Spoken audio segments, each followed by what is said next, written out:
नमस्कार शेतकरी मित्रांनो, जय सद्गुरू मित्रांनो. शेतकऱ्यांचा जो काही सोयाबीन आहे, कापूस आहे, तूर आहे, हरभरा आहे, या सगळ्या गोष्टींवर आता जे काही कृषी मंत्री आहेत त्यांनी सांगितलं की आम्ही सगळ्या गोष्टी हमी भावाने खरेदी करणार आहोत.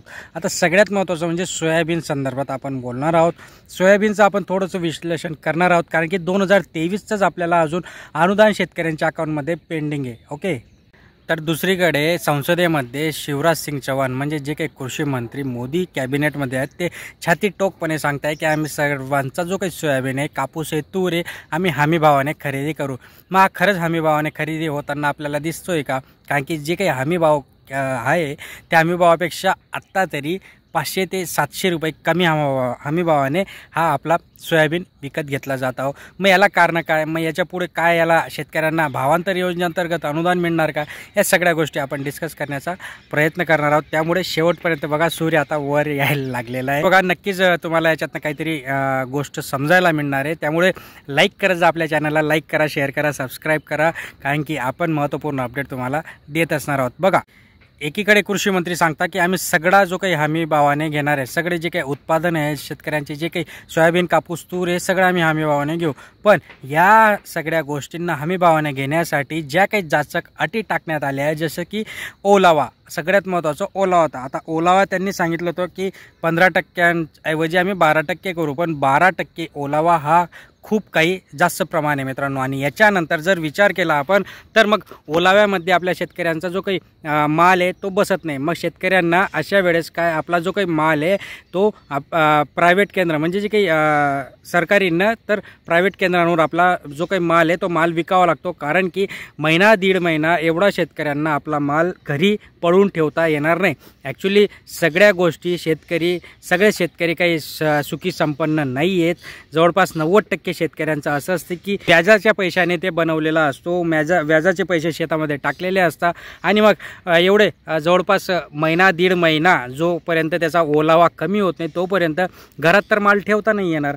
मग अशा वेळेस शेतकरी आपला माल हा प्रायव्हेट केंद्रांना विकत असतो आणि मग तिथेच त्याचं नुकसान होत असतं. कारण की ॲक्च्युली जर सरकारच हमी भावाने माल घेत नसेल तर मग प्रायव्हेटवाले कसे काय घेणार आहे? ते तर अजून जास्त शेतकऱ्यांना मारत असतात. हमी केंद्र त्यांनी सुरू केले होते. हमी केंद्रांवर आता ओलाव्यामुळे ते येत नाही आहे. हमी केंद्रांवर शेतकऱ्यांची एवढी काही लूट होते, म्हणजे पार हमालीपासून तर चाळणीपर्यंत सगळे काही पैसे हे शेतकऱ्यांकडून वसूल केले जाताना आपल्याला दिसतंय. आणि मग तिथे जी काही मोदी गॅरंटी आपलं कृषी मंत्री सांगताय की मोदी गॅरंटी आहे, सगळे जे काही माल आहे, सगळे जे काही उत्पन्न आहे ते आम्ही हमी भावाने खरेदी करू.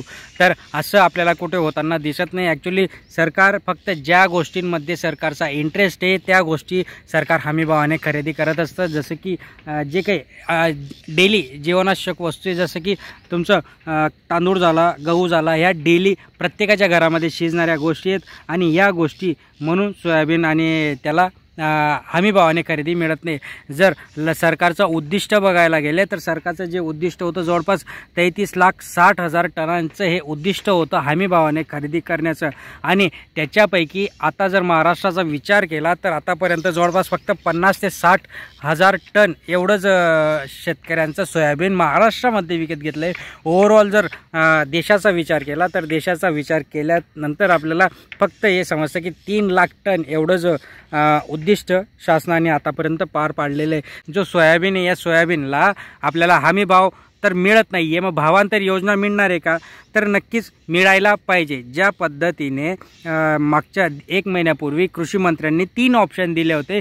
जर तुमचा सोयाबीन, कापूस जे काही उत्पन्न असेल ते जर तुम्हाला हमी भावाने मिळत नसेल, ओके, तर त्यासाठी 3 पर्याय त्यांनी सांगितलं होतं. एक तर म्हणजे भावांतर योजनेअंतर्गत जो काही डिफरन्स असणार आहे तो डिफरन्स तुम्हाला शासन देणार आहे रिटर्न. ओके, त्यासाठी आपल्याला जे काही आपण आता कापूस, सोयाबीन जे काही असेल व्हॉटेवर जे तुम्ही ते विकणार आहेत त्याच्या फक्त पावत्या सांभाळून ठेवा. दुसरं म्हणजे एकतर सरकार काय करणार होतं, हे जे काही दलाल आहेत किंवा प्रायव्हेट आहेत यांना ते स्वतः पैसे देणार होते. पण असं आपल्याला कुठं काही दिसत नाही आहे की सरकार त्यांना पैसे ॲडव्हान्समध्ये देईल. ओके, तो संपला विषय.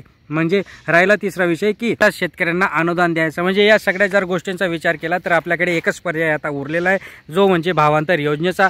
या भावांतर योजनेअंतर्गत आता शेतकऱ्यांना शासनाने पैसे देणं अपेक्षित आहे, कारण की या शासनाने ज्या गोष्टी जे उद्दिष्ट ठेवले होते, ज्या घोषणा यांनी केल्या होत्या, त्या घोषणांच्या आधारेच आपण यांच्याकडे मागणी करतोय. आणि नक्कीच ज्यावेळेस आता हे सगळं जो काही सोयाबीन विकला जाईल बाजारामध्ये, मार्केटमध्ये आल्यानंतर या सगळ्या गोष्टींचं ॲनालिसिस केलं जाईल आणि ॲनालिसिस केल्यानंतर भावांतर योजनेनंतर या अंतर्गत जो काही डिफरन्स असणार तो शेतकऱ्यांना दिला जाईल मित्रांनो. सो अशा अपेक्षा आपण ठेवूया सरकारकडनं.